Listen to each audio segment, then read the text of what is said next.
Profanity Nation. Profanity Nation. Yeah, it's the new era of man for some old school fans with a new school brand. We got money on the mic with the plan in hand. And Stat Pat to his left, they go hand in hand. And to the right, we got Simpster, he putting it down. It's the Profanity Nation, we running the town, yeah. It's the Profanity Nation. Profanity Nation. Hey, welcome to the Profanity Nation podcast, where we are the voice of the professional fan. We have a great week and a great guest here in studio. We have Nick Hamilton with us. He is a great friend of the show. Yes. And we can't wait to get into it. I've been waiting on this dude for 2 years, You've man. been waiting to get back at this one here. I ain't even gonna lie, man. We gotta talk. Right. We gotta talk. All right, of course, I'm gonna get him on my side. Yeah, that let's is do my it. co-host, Get him on my Money side. Mike, right there. Money Mike, you're ready for this one, right? Man, I'm for 2 years. For 2 years, you're right. Okay. If you want some, come get some. Hey, man. Hey. No, I just want you on my side, man. Yeah, I have a feeling you guys will be on the same side a little bit. It's what I think it is. All right, Yeah. Stat Pat, how you feeling? I'm good, man. I'm real good.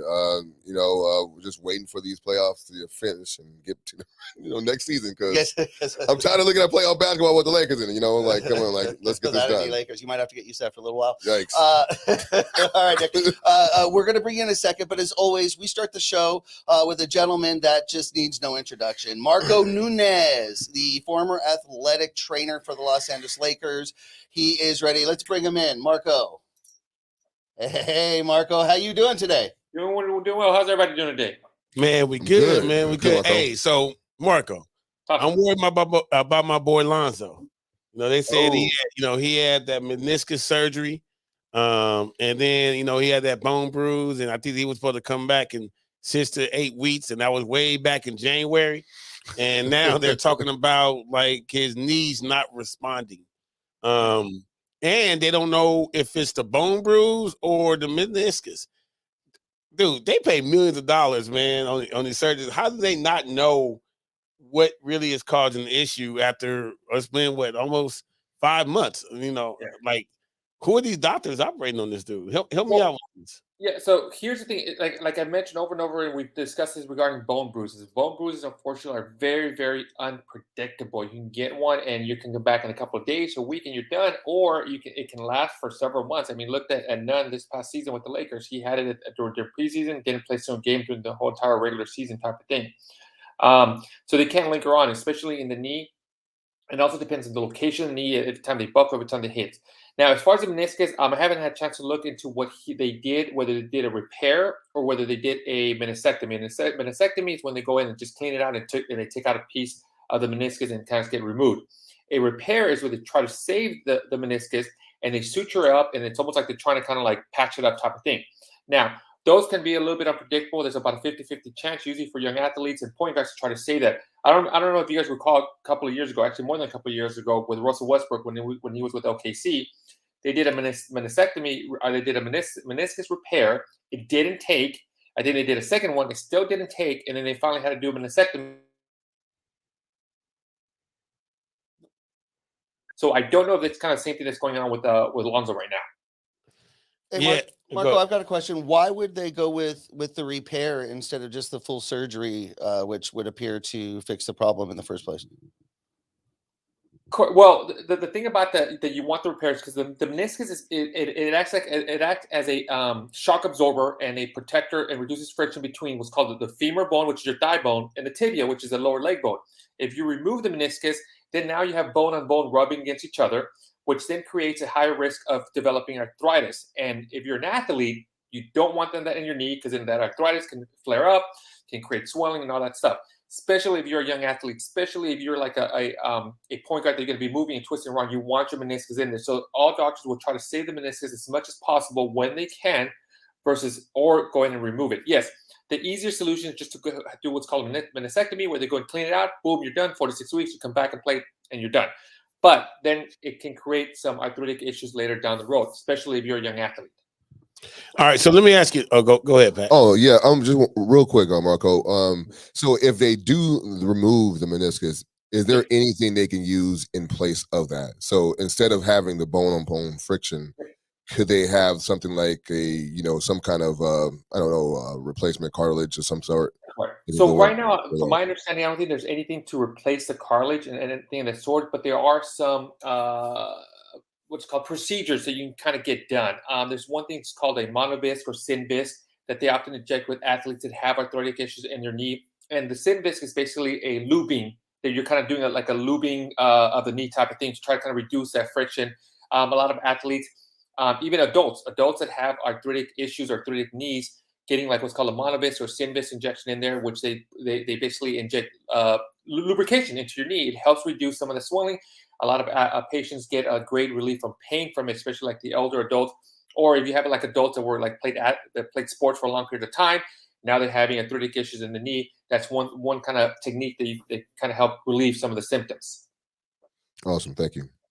All right, so let me ask you though, like if he had a bone bruise first and then they went in the knee, for the meniscus, couldn't they have like be able to look at the bruise while they were in there to be able to determine how severe it was?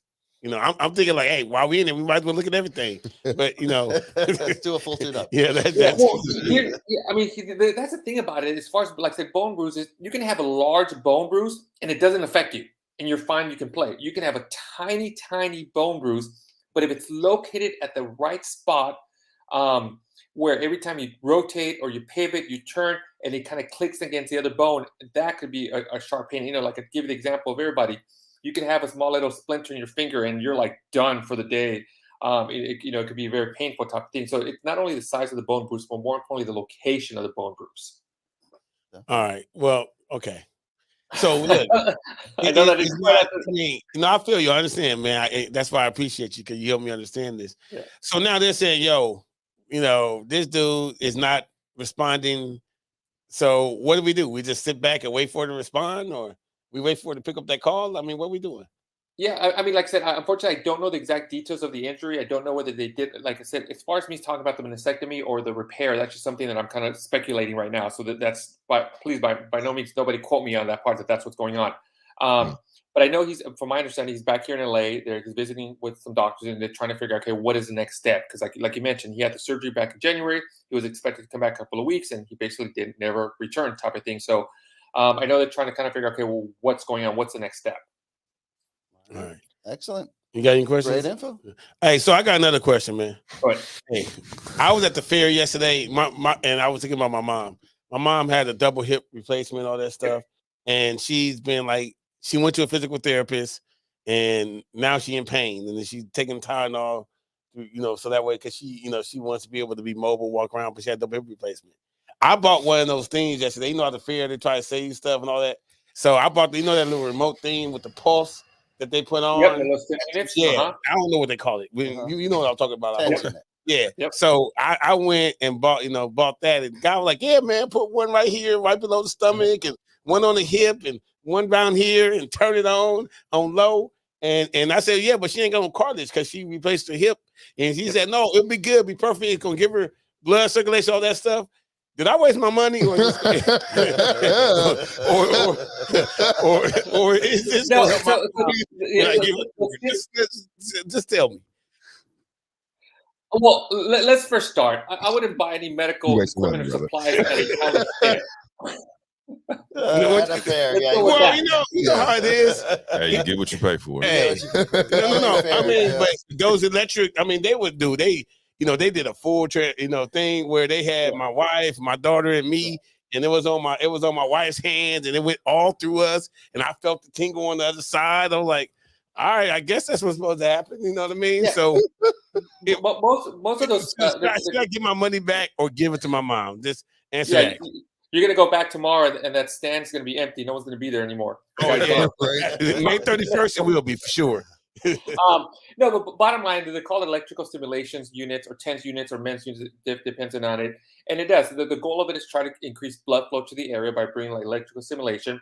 Two, what they're supposed to do is it's also supposed to kind of like mess with the nerve endings to kind of help you, give you some pain relief, so to speak. But that's just kind of like an immediate fix or some immediate relief. At the end of the day, if your mom had hip surgery and she went to physical therapy, one thing she needs to continue doing is continue strengthening this program. Just because you get cleared from physical therapy doesn't mean that, hey, you're free to go, you're all set, you're fine and dandy. No, she needs to continue increasing her mobility, her stability, and her strength in those hips and the knees and her kind of core all around. Thank you so much. So, Mark. so the key, he didn't say nothing about me giving her this device. So I he said it might provide a temporary relief Yes, man. while she's using Give it, your but mom. that's about it. Do something out for your mom, man. Hey, man. Hey, I'm gonna try to try it out, man. And see what happens. Yeah, I already bought it. There you go. All right, Marco, thank you so much. Can you please let everybody know who's listening or watching the best way to keep up to date with what you've got going on?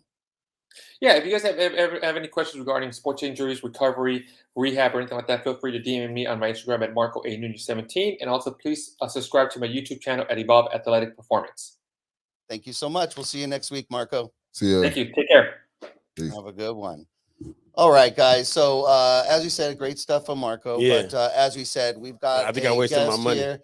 We've got a great guest here. We've got the incredible Nick Hamilton with us.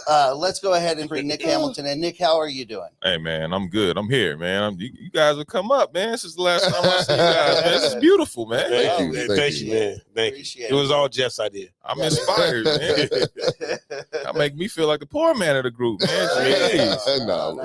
You're welcome here anytime, my friend, of course.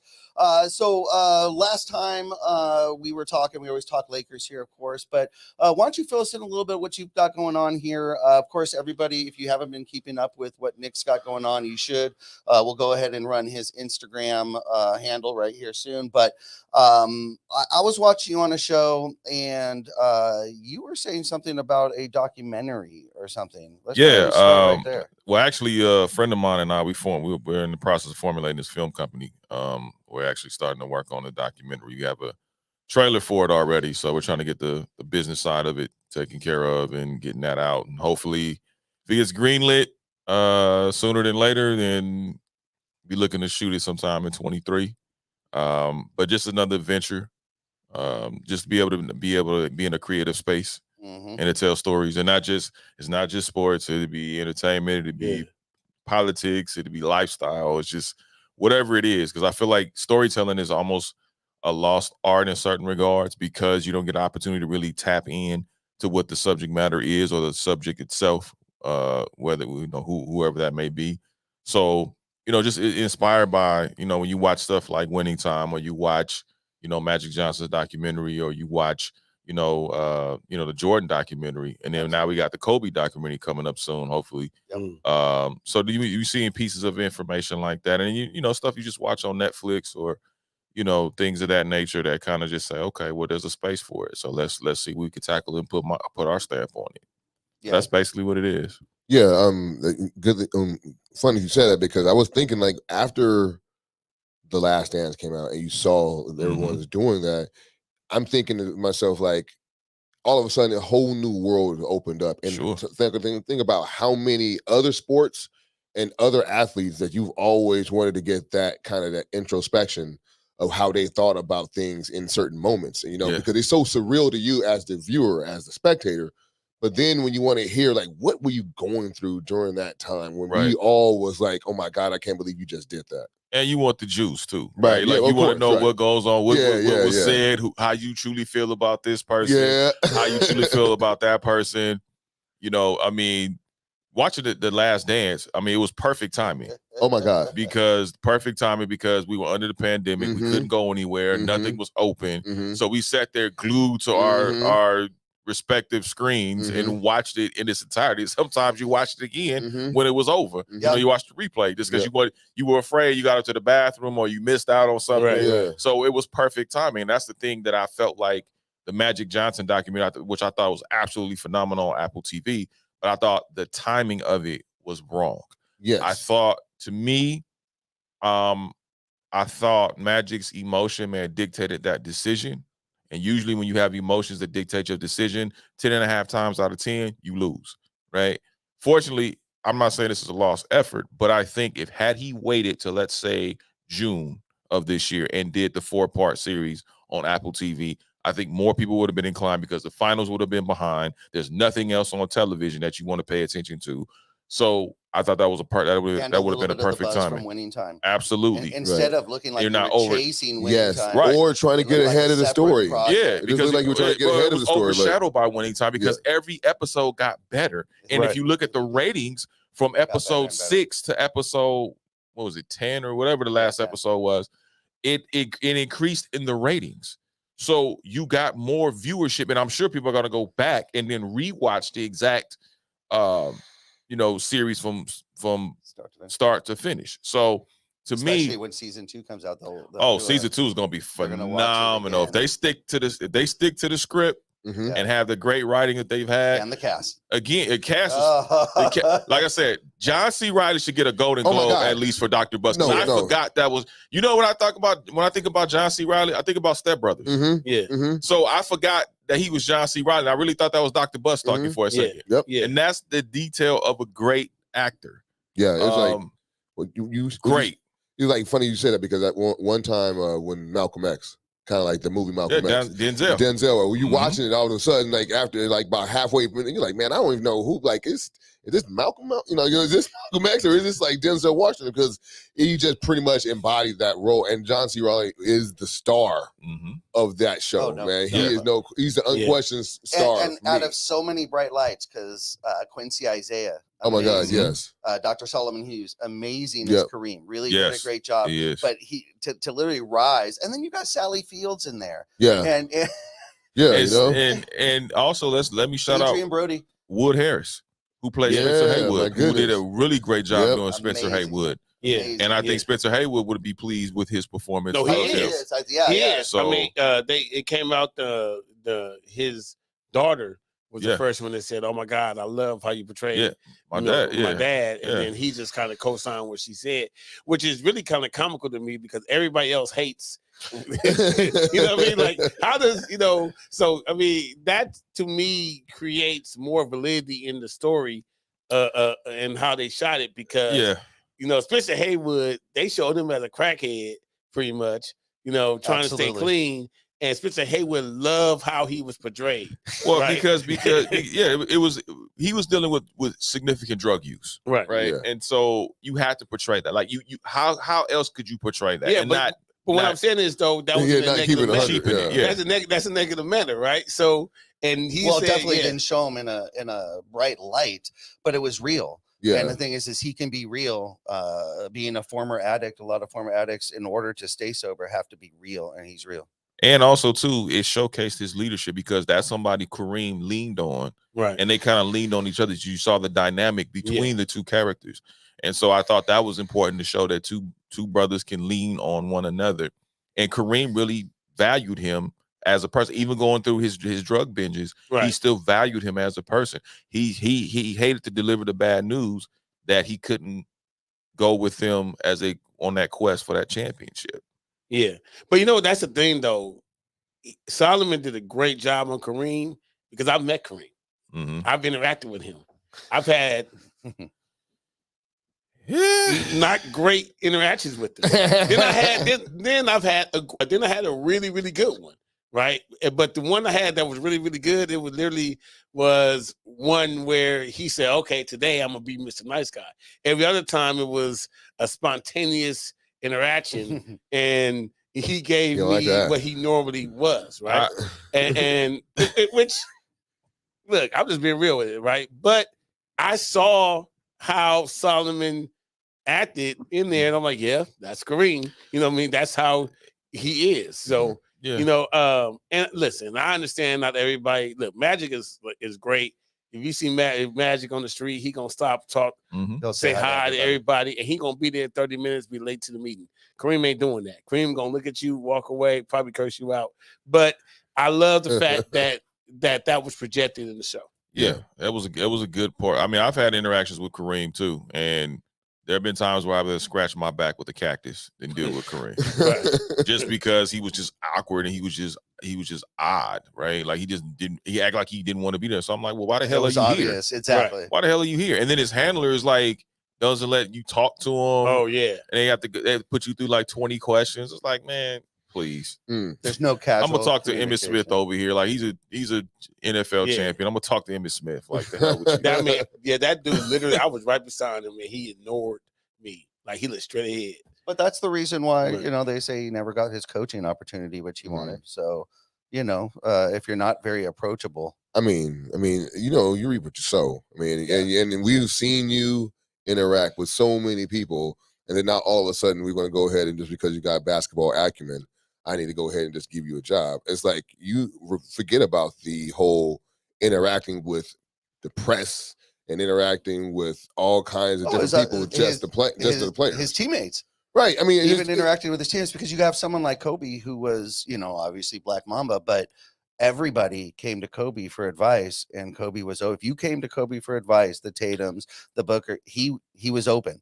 Kareem now says, I don't know why people don't come to me, but it's you don't know why. You confused? Everyone, the word is don't bug Kareem. Yeah, right. Either you're confused or you're high. Right. Like either one. Like you don't understand why just turn it off. Just dude, stop it. Stop lying to yourself. If anything, you his character was probably the easiest to capture because he was the same guy no matter what. There really wasn't too much hidden behind Kareem. I don't think behind closed doors. Everyone kind of knew who he was. The other players, there was a lot to learn. Norm Nixon, Magic, of course, a ton. But all the players, Spencer Harrod, it was just an outstanding series. Like you said, we're looking forward to season 2, which, as we've said on the show, is confirmed. And some people believe it was going to jump right to the Kobe Shaq era. That is not the case. They are going to stick. There's just too much to contain. Riley hasn't even become coach yet. That's what I'm saying. You got 5. Wait, five. Who the hell thought that?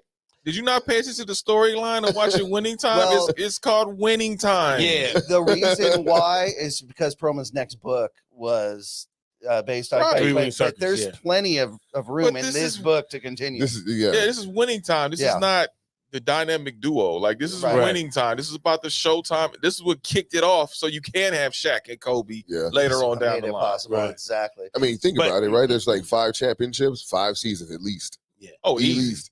Easy. Yeah. But the thing about it though, they haven't even really gotten into the Magic Bird dynamic. It just literally no, it just you saw it, but it's so much to unpack there. Yeah. About shout out to whoever that guy is because he's killing it. Yeah. I mean, I bet Bird was Red Arbach. Red Arbach. Yeah. Yes. Yeah. Michael, what's neat is the stuff Chiklis. we've learned. Yeah. The stuff we've learned is great, and you can believe it. And just the gambling nature of Bus and the way that he finagled those bankers and such it was wonderful. Like I said, to me, I mean, if anybody can be, I mean, if he's in heaven, man, he's smiling down, thinking man, y'all are killing it with my role, Dr. because Bus. he's looking great. Because he's looking like the guy that we always. First of all, he's Dr. Bus. He's Dr. Bus, so we know he's out of mind because he's a doctor of chemistry. So you can't. I've taken chemistry courses. They are hard. Yeah. Okay. And to have a PhD in that, and then also be working when he heard about he was working with, on missiles and stuff like that. So, and then he's a gambler. And so all of that, and a philanderer, and you see it all kind of play. Yes, he had a residency in LA, the Playboy Mansion. You know what I'm saying? He's gambling because he's literally his whole life, this whole deal, this whole thing is a gamble, and he's betting and he's winning. And you heard he was a great poker player. I mean, he knocked it out the park.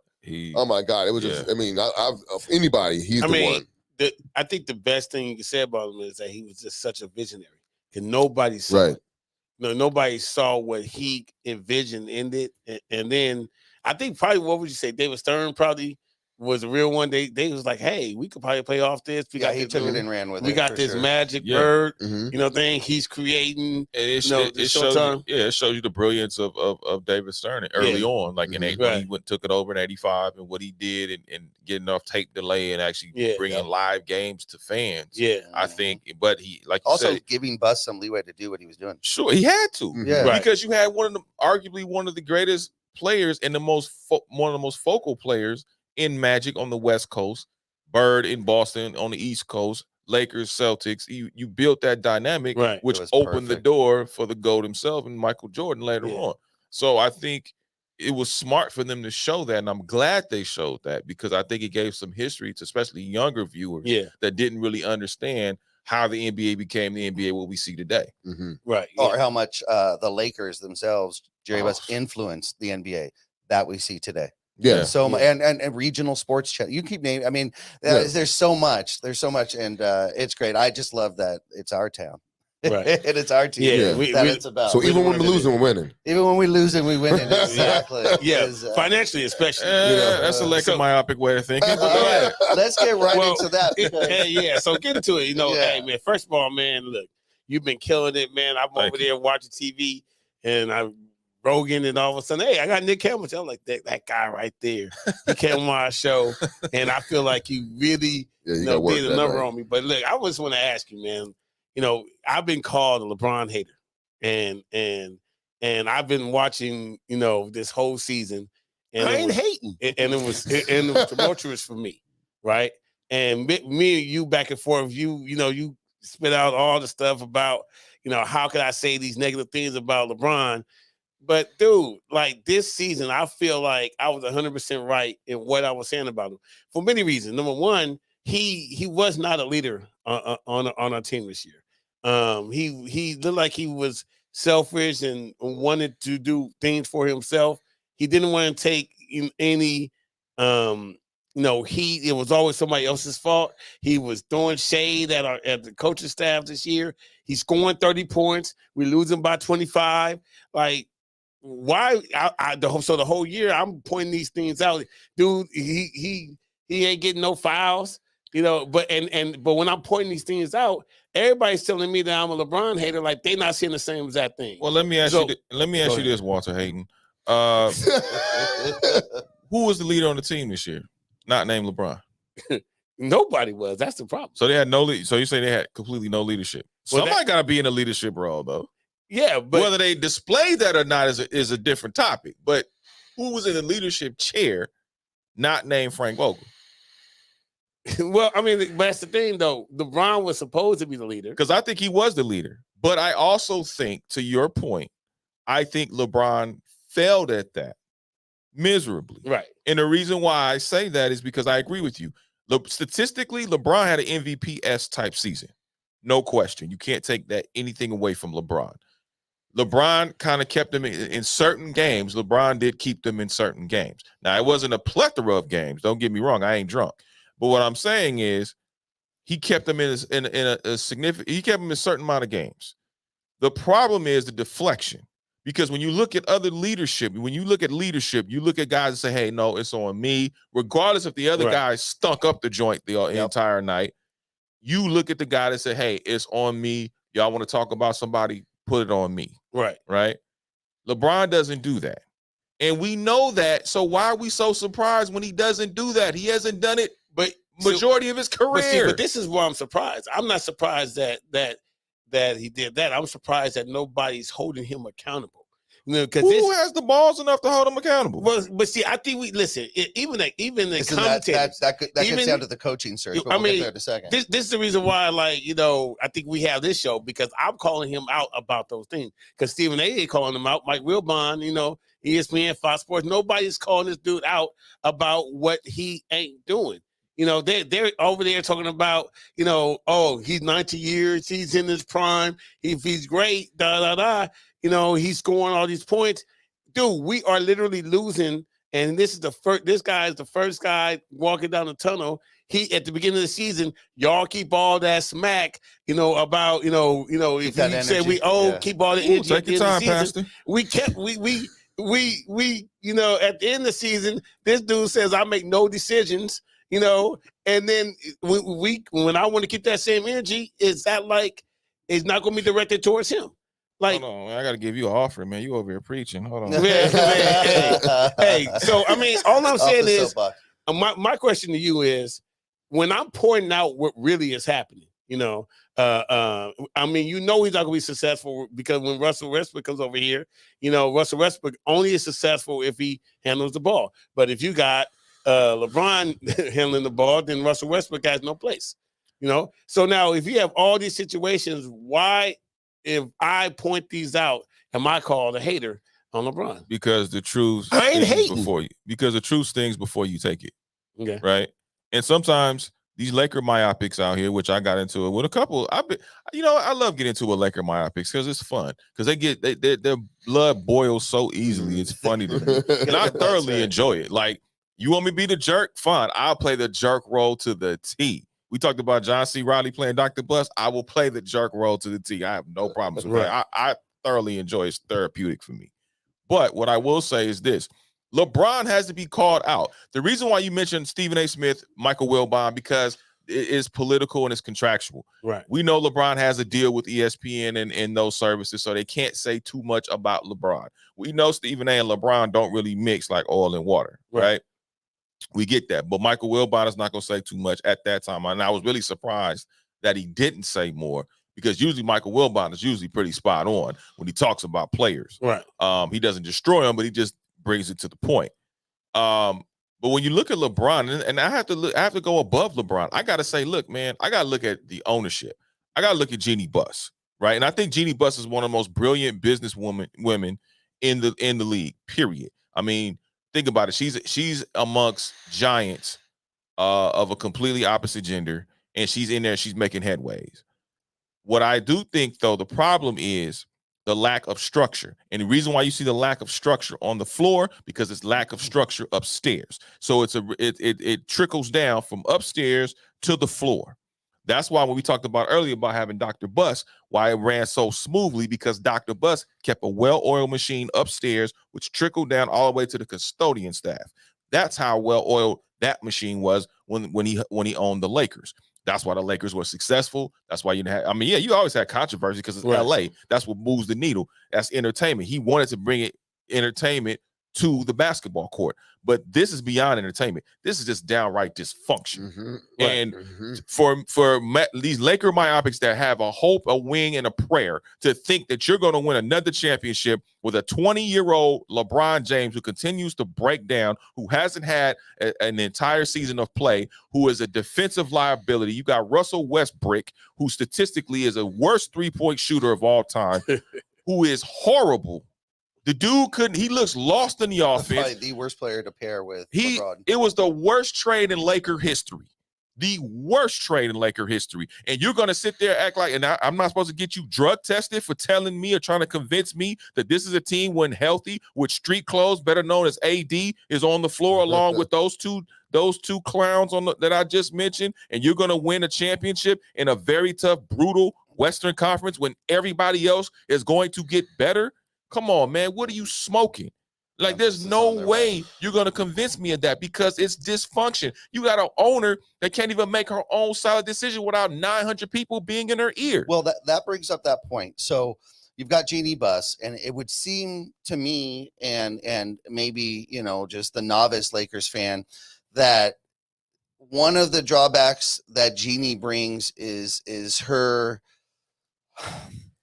She doesn't want to leave the Laker family. She's got Kurt and Linda Rambis. She's got Pelinka, who came from Kobe. She doesn't seem to want to go outside the family.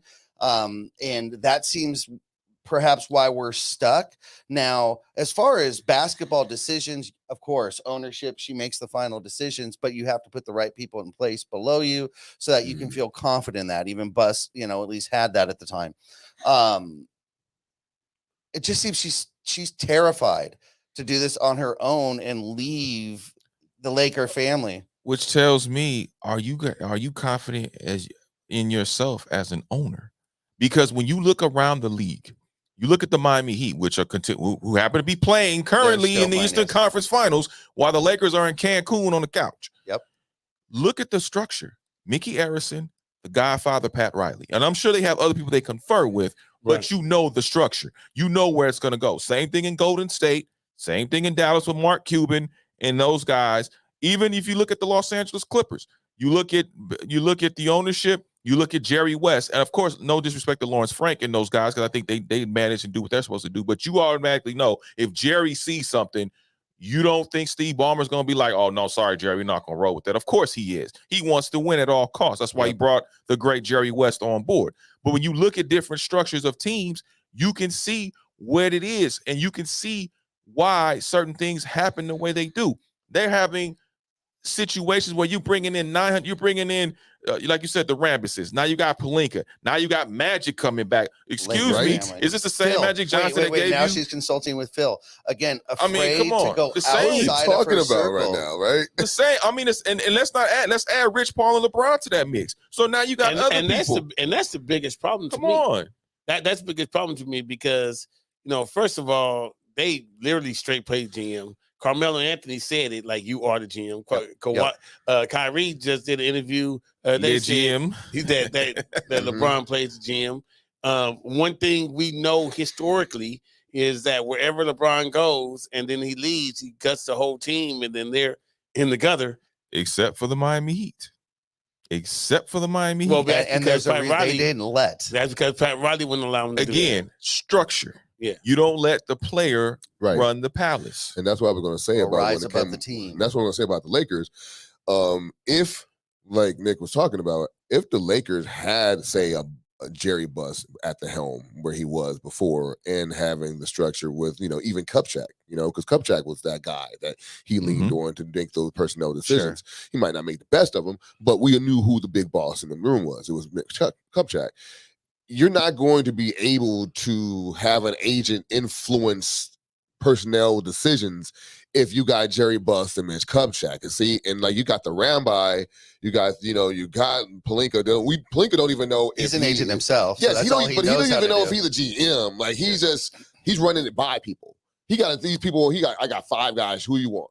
I'm gonna run it by you guys. You guys let me know who you want, and then I'll make a decision based upon that. That's not being a GM. You know what I'm saying? That's not and then to give him even the vice president of player personnel. I mean, you giving him big titles, like just for you to be literally a puppet. That's what I don't understand. I mean, when you look at this state of dysfunction, and I'm being nice when I say that, you wonder why I'm saying they're not going to win. Let me ask y'all this real quick. When did the Lakers get so damn thirsty? When did y'all get so thirsty to the point where you guys are now begging for third-degree coaches? When did y'all get so thirsty as if LeBron James wasn't going to leave Cleveland to come to Los Angeles, because we all know he wanted to get in different endeavors away from basketball. Exactly. He was going to come to LA regardless, and you let him gut the young talent. He kept Kuzma, but he gutted and alienated the young talent in B.I. and Lonzo Ball. And look what B.I. is doing in New Orleans. Look what we just talked about Lonzo Ball, I was never confident. But listen, I wasn't confident in Lonzo from day one. But the Bulls were good when he was on the field. No, they weren't good. But what I'm saying, but you look at the success that B.I. has had in New Orleans. Yeah. You look at, Kyle Kuzma, how he's playing happier in D.C. Like, you look at all these guys that LeBron is alienated, and it's like, why did you let this guy take over? You saw the history. You look what he did at Cleveland. Look what he tried to do in Miami before Pat Riley put his foot down. And you think the same thing's not going to happen here. Then you want to stick your chest out and pull the reins in after the fact and say, "Sorry, LeBron, we're going to do it our way." It's too late. Or leak. That it was Clutch's fault. Yeah, like that's bad. Well, that doesn't make you just look bad anyways. That's what I'm saying. Yeah. Look, I would tell you the biggest thing I hate about what's going on with the Lakers, and I literally just saw it today, is every young talent that the Lakers have, they're trade bait. Yeah. They just said today that THT is probably going to be a really good piece to trade, in the summer. Then he'll be great on another team. Like, why are we having this conversation? Why are we actually doing that? Like, I mean, if we have these people and you guys, heard me say, I wouldn't have traded for AD. I felt like AD would have came the second year. We could have had the other teams. And we would have had the same squad because we would have cleared our cap space and we would have had a young talent. Right. And we would have been able to get AD as well as that talent. I believe that whole. Because I think AD was coming. I thought he was coming too. Why were we trading a year early anyway? Because LeBron wanted him, and your organization wanted to lather him up and ball wash the hell out of him and give him any and everything he wanted, and that's exactly what he wanted at the cost of alienating players, at the cost of trying to bring his own people in within the organization as well. And that's why I said, remember when last time I was on here, I called him the new death row. because it was like, Yeah, I yo, remember you that. guys are running this thing like, Rich Paul up here Like looking you like own it. Suge Knight. Yeah. Yeah. You know what I mean? And it's like he calling shots. And it's like, well, wait a minute.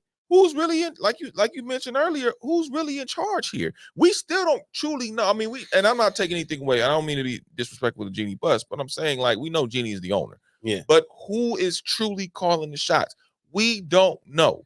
Nobody truly knows who's calling the shots because there's so many different. Nobody's pieces to the taking puzzle. accountability, saying I'm the one who I asked right here on the show, and I'll do it again. Rob, please show us the X's and O's as to what told you that Russ trade was the way to go. Show us what data, what stat points you used to get to that, because the most novice Lakers fan knew that was a horrible trade. And that's the biggest question is, like, how do we know this? How do we know that this is not going to work? Because I have a big, like I said, it's like fantasy football. You know, you go to fantasy football team and everybody want to go get the stars, right? Nobody pick Cooper Kupp. You know what I'm saying? They gonna pick Tyreek Hill. But we got to go get those players that may not be the top brand, but you take a team where you could go and blend them, and then they play their particular role. If you know you got Russell Westbrook, who the only way that this guy is successful is if he's handling the ball like 80 to 90% of the time, then you know that's and the his way that he success works. is still marginal. Right. Well, here's the thing. The dude averaged 18.7 rebounds, 7 assists. What we saw was horrible, but his stats weren't really. Yeah, but the horrible. 43% from field goal percentage wasn't pretty neither though. But here's the thing: the dude's a career stat pattern. But Exactly. go ahead. Yeah, Exactly. but I mean, what I'm saying is though, and you got LeBron. LeBron wasn't going to give up the ball at all, right? So the first thing that we said, and let me know if you agree with this. I said the only way that I thought that this LeBron and Russell Westbrook thing would have worked is if they would have both started the game the first 5 minutes, then Russ went on the bench, and then started the second quarter with the second unit. That way he'll be able to control the ball. That was the only way that I thought it would have worked. But of course they didn't do that. And the only reason why I would have started Russell is because he's making $40 million. Well, that's very optimistic of you, but I knew from day one. I'm like, when they announced the trade, I was like, this is doomed from the start. This is not going to work because it didn't fit. Westbrook didn't fit, and he doesn't fit, and that's the problem. If you looked at other teams, he has to be the star. He wasn't going to play. He wasn't going to go from the 1 to being the third star behind Anthony Davis. That wasn't going to happen for him. Yeah, he said all the right things. As I was at the presser when he first came here, he said all the right things, but I knew it was a bunch of cow manure because I know a leopard don't change his spots. Westbrook is going to be what he's going to be. He was progressively worse, and it looked even worse on the floor, just from an ocular standpoint. Right. And so even if they had, but the problem was they should have got a Buddy Hield. They should have got DeMar DeRozan. Right. That would have been right. I'm saying both of those guys.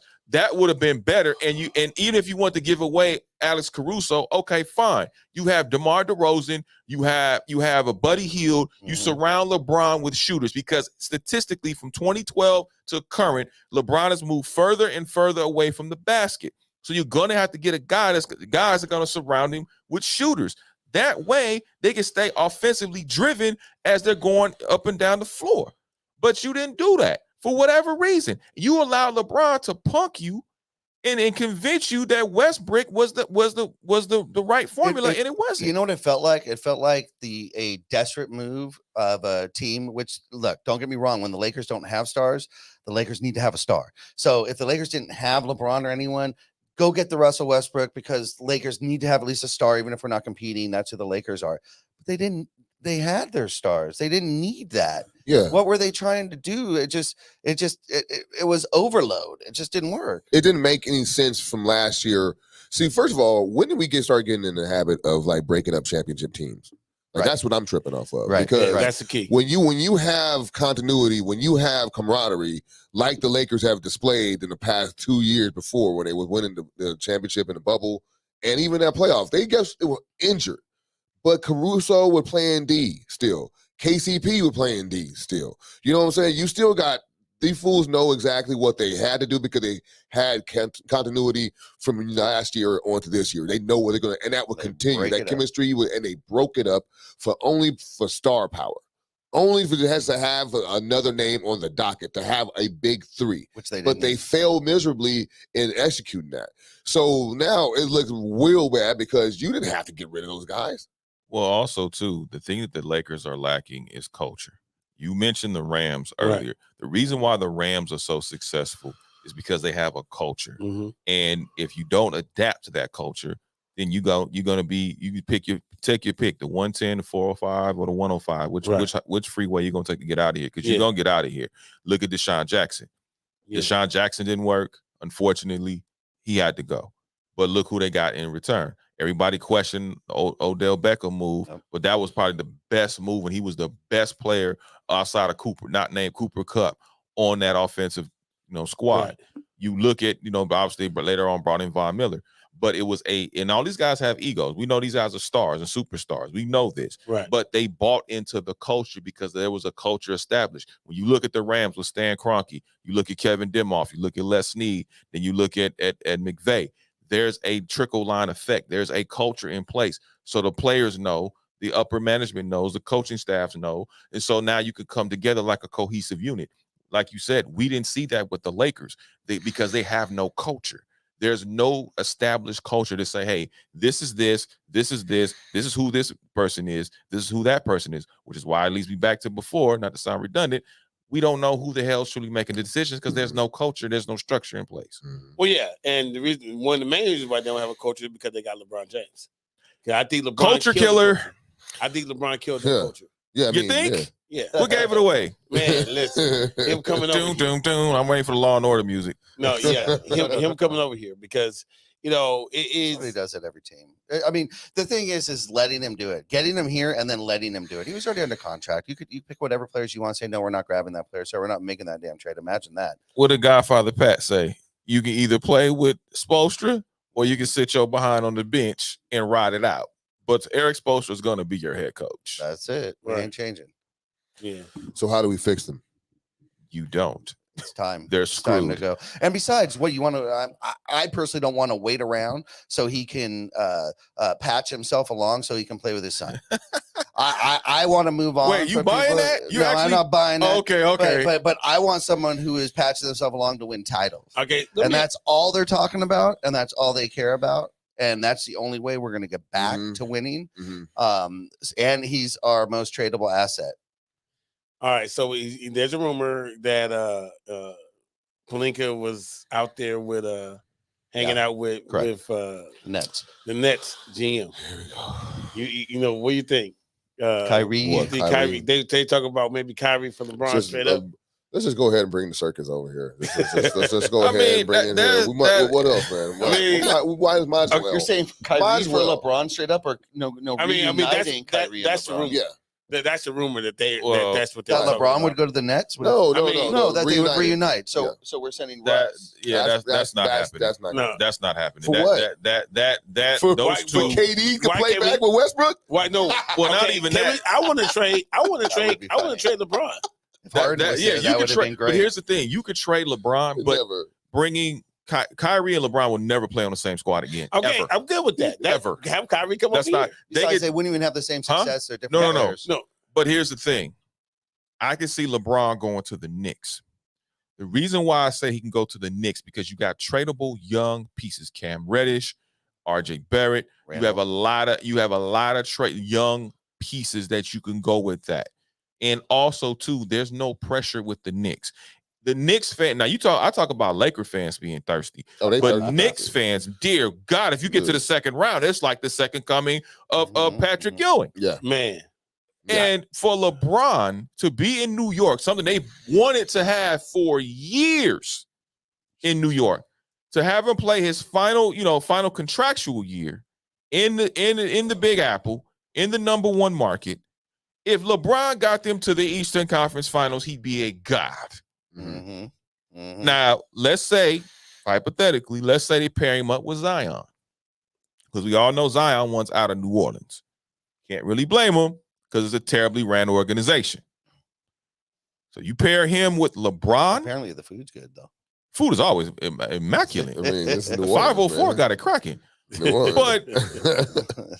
But let's just say LeBron got traded there to the New York Knicks for however it went down. You got younger pieces. Now you talking about getting younger. You talking about developing talent. You still have street clothes, right? For at least 50, 60 games. Gosh, dude. You still got street. And let me say this: when Anthony Davis is healthy, he's an incredible player. He is a phenomenal player. But the best ability is availability. Right. So unfortunately, you got to deal with that. I would now, as far as trading Westbrook out of here, that's probably going to take a 3-team deal of some sort because you got to get something back in return. You've got to, if you're going to trade THT and you're going to probably pair him up with Westbrook if you can, or maybe just do it as a 3-team, however you want to do it, you're going to have to get something tangible in return. I'm not talking about cash. I'm not talking about second round picks. I'm talking about a first rounder. Even if it's a low first rounder, you still can get some. You get an asset at low. They're probably gonna have to take a bad contract with that too. Exactly. But it's got to be an expiring contract. Yeah. But even if you get a low first round pick, look at Kyle Kuzma. Look at Jordan Poole. Yeah, they can do. Like you can find talent. They have at the end of the rainbow. Like you can find some talent. So the Lakers can then trade him if he's good. That's the I mean, wow. but that's what happens, though. I mean, that literally is like what happens. So let me ask y'all this real quick, and it's something that I was talking to my producer on my show with. I want to ask y'all because you guys talk basketball like religiously, which is beautiful. Deandre Ayton, right? Yeah. And you look at Deandre, and you obviously number one pick. The man was a consistent double before Chris Paul got there, and then had to peel back a little bit. Would it be feasible or would it be smart for him to come to Los Angeles to play with the Clippers in a sign and trade to pair him up with Paul George, Kawhi Leonard, Reggie Jackson? Because I'm going to tell you something. I think this is it for that Clippers team. If they don't at least sniff the draws of the NBA Finals, they're done. That team is done. And let me tell you something. The person they're going to ride with ain't going to be Kawhi Leonard. So do you think that the Clippers should get DeAndre, or at least try to really strongly go after DeAndre Ayton? Well, look, I like laughing at the Clippers, so you can't help that. So I like them being the stepchild and failing. So, but if I am, taking my heart out of it, DeAndre Ayton, I think will actually be a really good fit. And I think it will probably take some pressure off of Paul George too, with them being there, because he's like another type of star where, Paul George is great when he's being mediocre and everybody gets hyped, about what he does. But when everybody turn their eyes on him, you know what I mean? And they're ready for him to perform, all of a sudden this dude disappears. And I think if you have Ayton on there, Ayton would take a little bit of that pressure, where if Paul George have an average game, Ayton could probably pick up the slack. So I think that actually would be a pretty good move. Well, to his credit, Paul George did not shrink because he got the Clippers to the Western Conference Finals. And if they had Kawhi Leonard, they probably would have beat the Suns. Could have. Yeah, but I mean, so but I'm saying you can't say Paul George shrunk, because he's the catalyst on why they got to the Western Conference Finals for the first time. But he's not the guy that you kind of, are you going to get on his back though? No. Are you going to ride him though? No. What I'm saying is that one example. Right. I'm saying you ride him as long as you can, but I'm saying I agree with you. A healthy Kawhi Leonard, Reggie Jackson, DeAndre Ayton at the 5, I think would be, you have no excuse not to get to the NBA Finals next year. Yeah. You really have, as long as everybody stays healthy, you really have no excuse. And I'm not saying they're going to win it, but you got to at least sniff it. They have to go. You got to know what it tastes like. Yeah, they have Ayton to go would be to one the of the finals. best centers that they've had in a long, long time. Yeah. Honestly, really, I mean, he would be. Ever. He would be. Like, I'm thinking, let's go back. Kawande. Yeah, Candy. Is that what we doing? The Candy Man? He's done. I mean, he would be. I mean, Zubac is probably the best. Do you think, but Ayton might actually thrive there too by not being. The Clippers are never going to be spotlight. The Suns were the top team, so maybe with that light pressure there. I think he has something to prove too. But also too, let's look at Dallas because Ayton could go to Dallas too and pair him up with Luka. Oh yeah. And now you got a significant contender. I actually would know what 3 people that start in the starting lineup on that team. You would know. Well, now you can do you'll know 4 because him or I would say Rudy Gobert. Depends on where Rudy Gobert goes. I think that's what dictates what happens with Deandre Ayton. And I would love to see Rudy Gobert go down to Dallas. I think that would be interesting to pair him up with Luka. Yeah, because they're not gonna get rid of Mitchell. And they shouldn't. But I would say Gobert going to Dallas would probably be a really good fit because that gives them some kind of presence. They give them some kind of defensive presence. They don't have it, even though and you have that. So that's taken out as a given. Offensively, you have somebody you can play the pick and roll with, and you have that extra person, lob kind of guy that you can do with Gobert. That Luka can use. I think that would be a really good fit for them if you wanted to, because he's not going to win anything with Utah, and you can move out of Utah. You gotta get out of there. You don't have to live in Utah anymore. Right. But could Rudy go to the South Beach? And could he be that piece to get them over there? Because remember, before everybody said Giannis could potentially go to before he signed that deal with the Bucks. Right.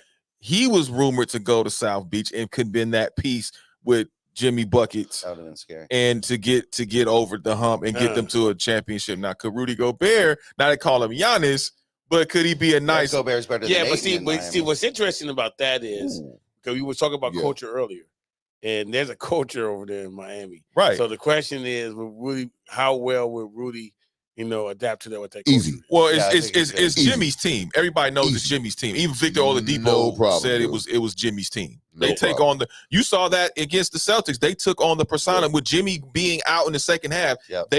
You thought Jimmy was still playing because his aura was around that entire team. Right. And even though Tyler Hero didn't have the best second half, they still found a way. And Bam stepped up in that absence and made his presence felt like, yo, I should have been defensive player of the year, you bastards. Now I'm gonna show you playing with a chip.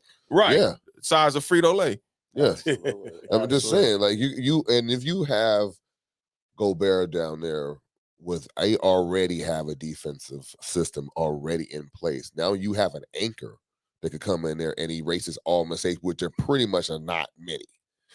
You can have a scary defensive bunch on your end that's ready to lock you guys and willing to win 85-82. You know what I'm saying? Willing to win like that. So it's going to be interesting free agency, when it comes to where it should be. NBA, that's the best part about NBA is there's never an off season.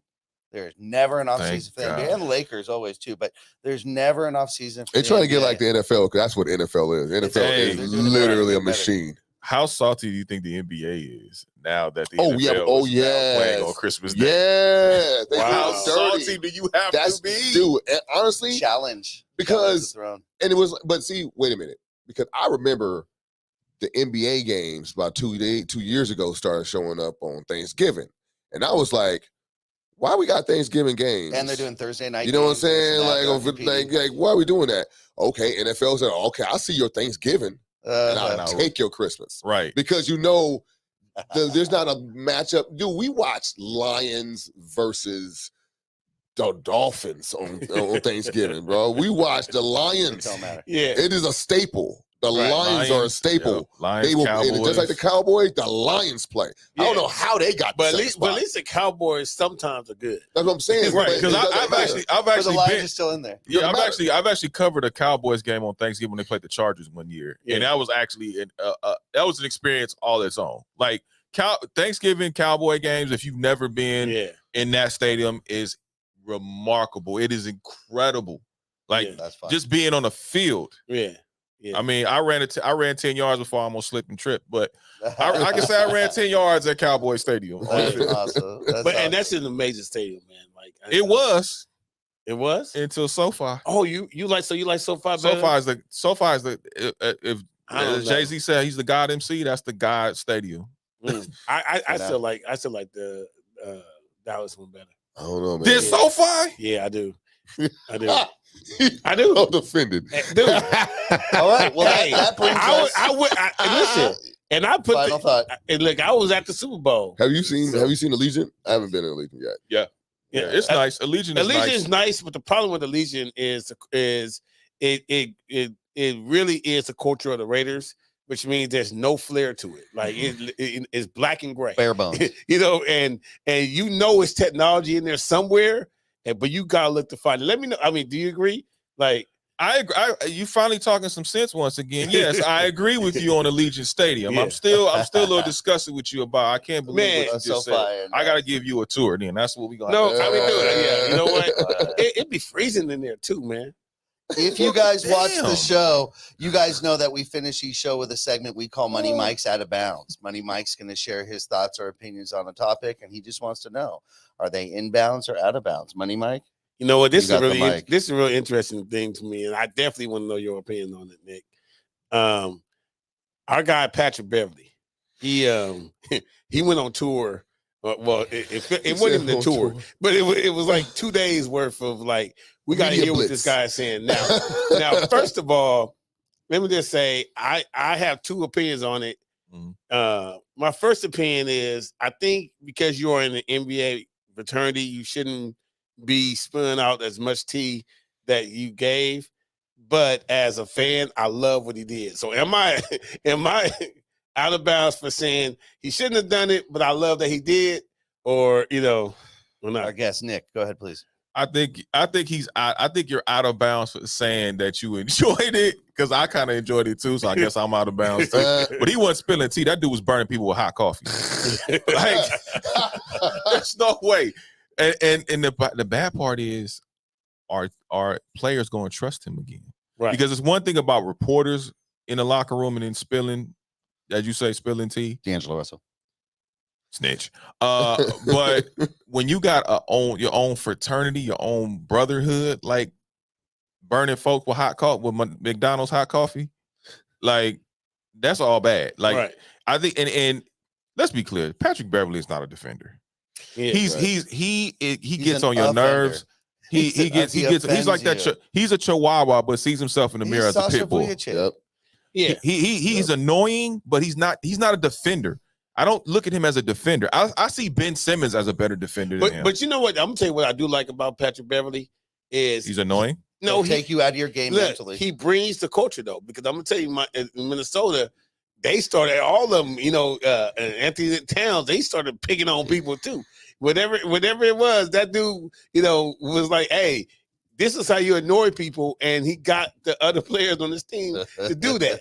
So I was like, okay, this guy is. Ant has a lot to do with that too. Ant Edwards, man. Ant-Man is nice too. So yeah, so I mean, yeah, Patrick Beverly does give them that grit. And yes, and you got called Anthony Towns talking out his neck. You're like, okay, dude. And you already know that's because of Patrick Beverly. Simmer down, dog. Simmer down. But no, you're right, dude.